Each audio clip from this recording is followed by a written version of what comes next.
Come in. Well, well, well, look who's here. I haven't seen you in many years. If I knew you were coming, I'd have baked a cake, baked a cake, baked a cake. If I knew you were coming, I'd have baked a cake. How'd you do, how'd you do, how'd you do? Had you dropped me a letter, I'd have hired a band, grand band in the land. Had you dropped me a letter, I'd have hired a band and spread the welcome mat for you. Welcome to Baking with Tricia here at Smolak Farms. This is our third or fourth week of doing Baking with Tricia, and I just want to say thank you to everybody who has been following us.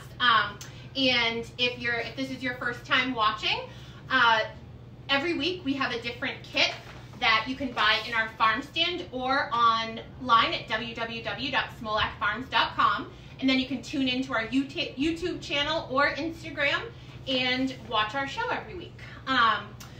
So this week we are going to be making something that I like to call kitchen sink cookies. And the great thing about them is some of the ingredients you can switch out for whatever you want. I like to make these cookies with some savory ingredients in them, so pretzels, popcorn even, potato chips. My boss, Michael, he likes them with more fruity ingredients, so he likes raisins and some oats maybe. But the great thing is, in the recipe, all of the additions, you can swap up for whatever you like. So this week, from our kit, we're gonna have the following ingredients. So we have your sugar, brown sugar, and this recipe has more brown sugar in it than white sugar. And when you're making something like a chocolate chip cookie, if you'll notice in a recipe that there's more brown sugar than white sugar, it'll tend to be a chewier cookie because the brown sugar adds that chewy consistency. Flour, and we also have our salt and baking soda. And the ingredients that I am choosing to put in this week are pretzels, potato chips, and you can use any brand that you want. And then we also have semi-sweet chocolate chips, milk chocolate chips, and toffee bits. All right, and now the things that you're gonna need from your pantry are a teaspoon of vanilla, 1 egg, and 2 sticks of butter. And so that is all you're gonna need from your house this week. And as far as tools go, so as always, we do our dry ingredients in a bowl first. I like to sift them. We have our spatulas, some measuring spoons, a giant hammer, and 2 cookie sheets. This is about enough to make, depending on the size you make them, about a dozen cookies. And then a cooling rack. Right, so I think that's everything, and we will get started. So the first thing that we are going to do is we'll take our flour, and you will also need a sifter, but again, like I said last week, if you don't have one of these, it's totally fine. You can just grab a whisk, and you can whisk the dry ingredients together. You just want to incorporate them all so that you're not just dumping flour and baking soda and salt in the bowl, because they can tend to stick together. Next, we're going to take our small bag, and this is our salt. Dump that right in there. And next we have our baking soda. All right. So now we're just gonna shake this through our sifter and get everything incorporated.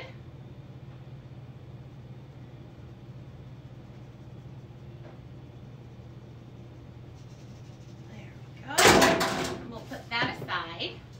And now I am using a stand mixer, but you can, as I've said before, you can always use the hand beaters, and you can, I mean, for cookies, my grandmother used to make cookies. She never used a stand mixer. She never used a hand mixer. She would just use her arms. And I'm lazy, so I'm not going to do that. So, we have our sugars from your kit. And the first thing we're going to do is we are going to take our 2 sticks of butter and we're going to put them in the mixer. And then we have our granulated sugar and our brown sugar. And sometimes if you get a bag or box of brown sugar, there'll be like little crystallized lumps, and I think that's just from sitting. So if you did have any of those, you would just want to take them in your hand and break them up. All right, and we just want to cream the butter with the sugars. And I didn't mention this when we started, but you do want to preheat your oven to 350. And we have our cookie sheets that are lined with parchment paper. Cookies are something that I never grease a pan for. So as long as you use parchment paper, you will be fine.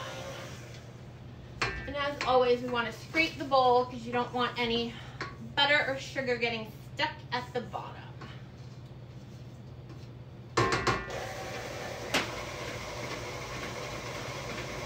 And once that is all creamed, we'll add our egg and our vanilla. And again, this week I am using vanilla paste, but you can certainly use vanilla extract as well. All right. So that looks about right. So we're going to add our egg.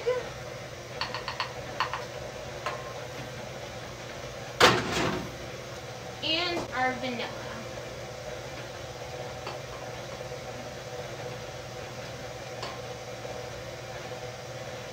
And if you have watched this before, as I have told you, if you only have salted butter, that's fine. Just don't add the salt that comes with your kit.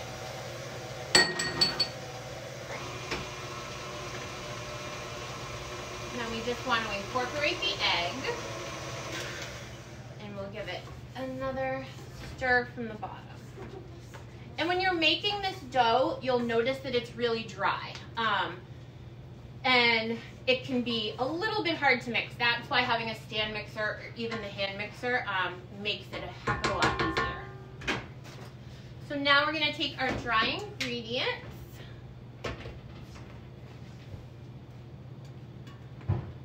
And we're going to add it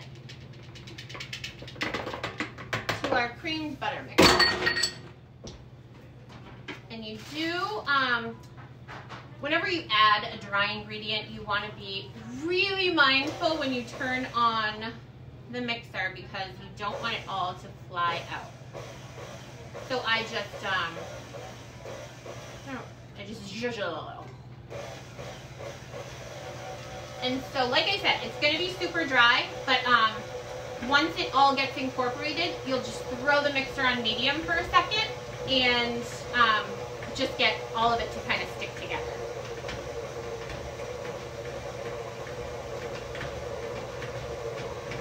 So we'll give it one little scrape.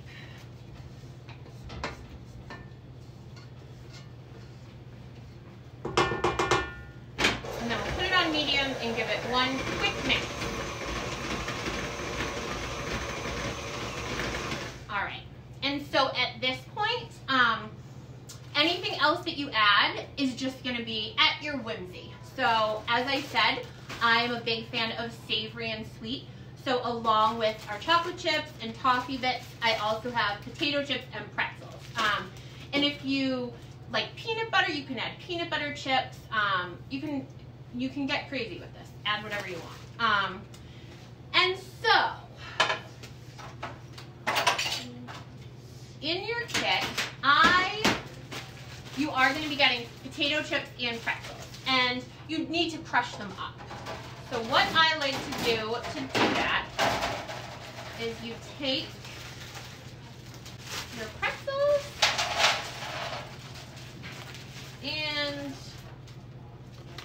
your potato chips, and if you're using popcorn, you can do it with that. If you're using any kind of nut, I like to toast them first. So if you're using like pecans or something, just put them in the oven for like 5 or 10 minutes and toast them.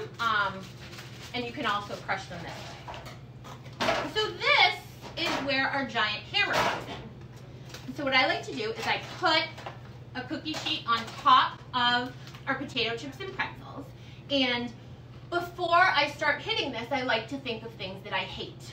And if you need some inspiration, I will share with you some of the things I think about when I beat the Mitch McConnell. There's really no explanation needed for that one. 2007 Britney. What were you thinking? You had the world by the ass and you threw it all away. Luckily, she had a nice little comeback for herself, so that's good. One of my favorites, a list of all the men that have scorned me. First, we have the guy who started dating me the day of his wife's funeral. The guy who broke up with me because he was going to a mental institution. And my personal favorite, the guy I thought was going to ask me to marry him, but instead he told me he was gay.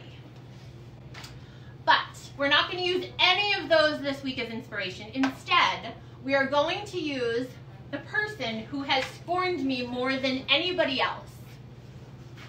Tom Brady. You know what you did. And like every other middle-aged yuppie in Massachusetts, you ran away to Florida. And I personally will never forgive you. So, you are what I will be thinking of when I'm beating the out of these pretzels and potato chips. So you just take your hammer and you think about Tom Brady getting another Super Bowl ring, not for the Patriots. And see, now everything is nice and small. And you can push it up, rest it away with your hands.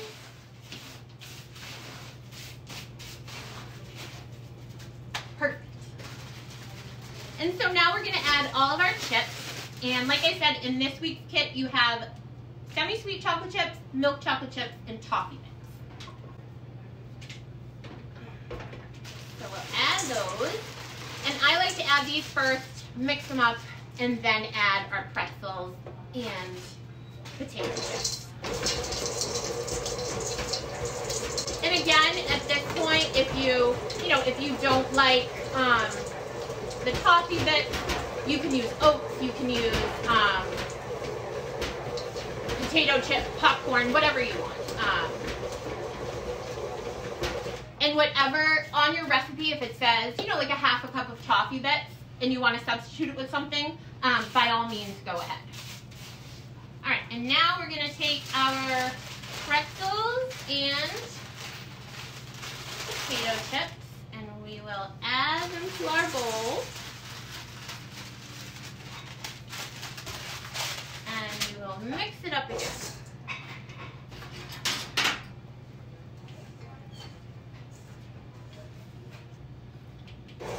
And these are a fantastic treat for the Super Bowl, which is coming up this weekend. I will not be watching because I don't want to see Tom Brady's ugly face. All right, and these are perfect. And the great thing about cookies and cookie dough is that at this point, if you wanted to just roll this in some saran wrap and put it in your freezer, you can do that, and you can pull them out and just cut it like those the Pillsbury rolling cup cookies that you see at the grocery store, and it's fantastic. In my fridge, I always have at least like a log of chocolate chip cookie dough that if someone happens to just stop by and you need a quick snack to give them, you can just bake off some fresh cookies, and who doesn't love hot fresh cookies? I'll tell you who doesn't: Tom Brady, because he eats like a bird. Alrighty, and you want to just make sure that you get everything from the bottom. And one thing that I did not tell you, and I apologize, is that we will be using an ice cream scoop to scoop these. And this equals about a little bit more than a tablespoon, so almost 2 tablespoons. So if you don't have one of these, what I suggest is taking like a mounded tablespoon and actually rolling them in your hands, because we are going to flatten them out. Because these are a really, it's a really beefy cookie, so you want to make sure that really packed tight because there's not a lot of dough holding everything together. So you want to make sure that they stay. So after you put the mound of cookie dough onto your cookie sheet, you just want to take the palm of your hand and just flatten them out a little. So these do tend to be a bigger cookie. And you can certainly make them smaller if you want, just you'll cut down on the cooking time.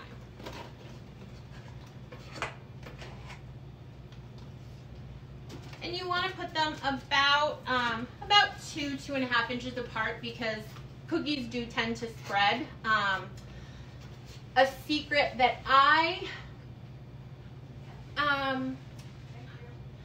the cookies do tend to spread, and a tip that someone once gave to me was after you put your cookies on the cookie sheet, if you throw them in the freezer for like 5 or 10 minutes, when you put them in the oven, they won't spread as much. I use that especially for like roll and cut sugar cookies because when you cut them out, you want those nice straight edges. But for something like this, you don't have to worry about it.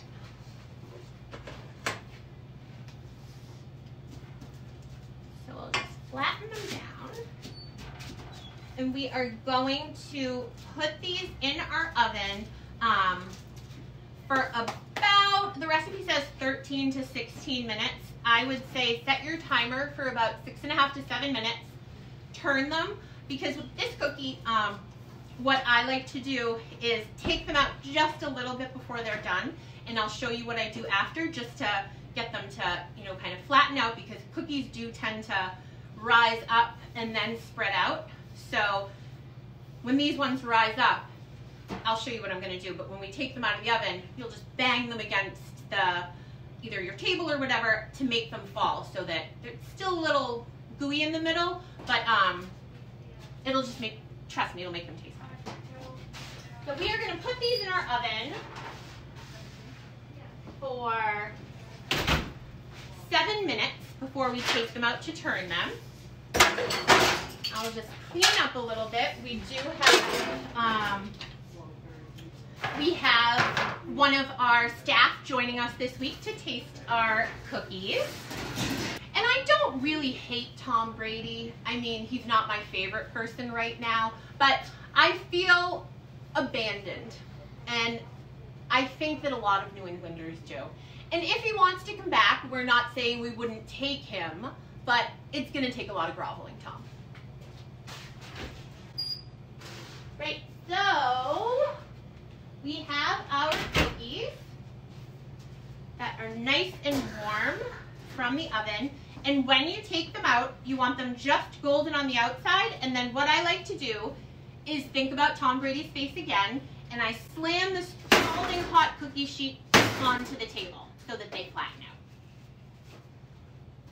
Great. And we are going to have one of our teen employees, Tessa, join us this week. She works in our farm stand, and she's a junior at North Andover High. We are very lucky to have some really great kids that work here with us. And if you've ever come in for coffee or to buy some cookies or donuts, it's one of these delightful young people that will be waiting on you. So this is Tessa, and I am going to put my mask on so that she can take hers off to taste a cookie. Alrighty, so you can grab one of those cookies, Tessa, and tell us what you think. Okay. And so they have potato chips and pretzels and chocolate. Are you a fan? Yeah, they're really good. Good. Wow. If anybody knows cookies, it's teenagers. So we have the seal of approval for one of Smolak's finest.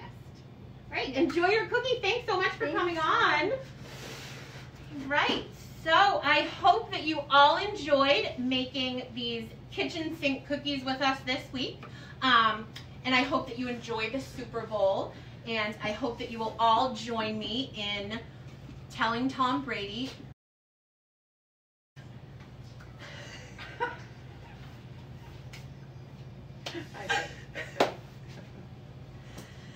and I hope that you all enjoy the Super Bowl and join me in saying, Tom Brady, I hope you lose, you big fat loser. Thank you so much for joining us on this week's episode of Baking with Tricia. Don't forget to like and follow us on Instagram, YouTube, and Facebook. And we hope you join us again next week. You can come in to get your kits all week long at the Smolak Farms Farm Stand, 315 South Bradford Street, North Andover, Massachusetts, or by going on www.smolakfarms.com. Or if you're out of state, you can shoot me an email. My name's Tricia at education@smolakfarms.com. Thanks so much and see you next week. If I knew you were coming, I'd have baked a cake, baked a cake, baked a cake. If I knew you were coming, I'd have baked a cake. How'd you do?